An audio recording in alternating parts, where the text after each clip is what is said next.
செல்வி வீட்டை விட்டு போகிறாங்க. போகும்போது இனிமேல் நம்ம இந்த வீட்டில் இருக்கவே கூடாது, ஏதாவது ஒரு பஸ்ஸு பிடிச்சி எங்கேயாவது போயிடலாம், இந்த ஊர்லேயே நம்ம இருக்கக்கூடாது, இருந்தால் தானே அந்த பிரகாஷ் எல்லாரையும் போட்டு டார்ச்சல் பண்ணுவோம், வீட்டில் இருக்க எல்லாருமே சந்தோஷமாக இருக்கணும், கண்டிப்பாக நம்ம இங்கே இருக்கவே கூடாது அப்படின்னு சொல்லிட்டு ஒரு பஸ்ஸில் ஏறுறாங்க.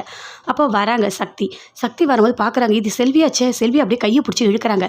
ஏய் எங்கே போகிற, இந்த டைமில் எதுக்கு நீ பஸ்ஸில் ஏறுற அப்படின்னு சொல்லிட்டு கையை பிடிச்சி இழுத்துட்டு சொல்கிறாங்க, அக்கா என்ன நடந்தது தெரியுமா, அந்த பிரகாஷ் மறுபடியும் வந்துட்டாங்க்கா, என்னை போட்டு டார்ச்சல் பண்ணுறான், என்னை கல்யாணம் பண்ணி வைக்கணும்னு அப்பா கிட்ட கேட்குறான், அது மட்டும் இல்லைக்கா, உன்னை கடத்தந்து மாமான்னு தானே நினச்சிட்டு இருந்தோம், ஆனால் அவர் உன்னை கடத்தலைக்கா, அந்த பிரகாஷ் தான் கடத்தியிருக்கான், உன்னை கடத்தினதை வச்சு என்னை கல்யாணம் பண்ணிக்கணும், இல்லைனா உன் வாழ்க்கையை அழிச்சிடுவேன் அப்படின்னு சொல்லிட்டு அப்பாவை போட்டு பயங்கரமாக டார்ச்சல் பண்ணுறாங்க்கா அப்படின்னு சொல்லிட்டு நடந்த எல்லாத்தையுமே செல்வி சொல்கிறாங்க. சரி வீட்டுக்கு வா, எதுவும் வந்தாலும் பேசிக்கலாம் அப்படின்னு சொல்லிட்டு வீட்டுக்கு கூட்டிகிட்டு வராங்க செல்வியை பார்த்தோன்னே வீட்டில் இருக்க எல்லாருமே ரொம்ப சந்தோஷப்படுறாங்க. வேலு சக்தி 2 பேருக்குமே ஆரத்தி எடுத்து அவங்க அம்மா உள்ளே கூப்பிடுறாங்க, வாங்க மாப்பிள்ளை அப்படின்னு சொல்லிட்டு. என்ன ஆரத்திலாம் பலமாக இருக்குது அப்படின்னு சொல்லிட்டு வீட்டில் எல்லாருமே கேட்குறாங்க. உட்காருங்க மாப்பிள்ளை. சரி வெளியே 2 பேருமே வராங்க. வந்தோடனே சக்தி சொல்கிறாங்க, என்னங்க நான் இன்றைக்கி நைட்டு மட்டும் இங்கே இருந்துட்டு நாளைக்கு வரட்டுமா வீட்டுக்கு, நீங்கள் இப்போ போகிறீங்களா அப்படின்னு சக்தி சொல்கிறாங்க. ஏன் என்னாச்சு சக்தி, நீ இல்லாமல் நான் மட்டும் எப்படி சக்தி தனியாக இருப்பேன் அப்படின்னு சொல்லிட்டு வேலு சொல்கிறாரு.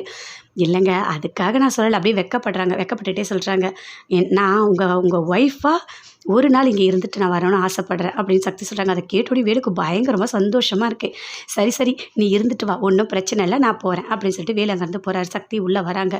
வந்த உடனே நடந்த எல்லாத்தையுமே கேட்குறாங்க, எல்லா பிரச்சனையுமே.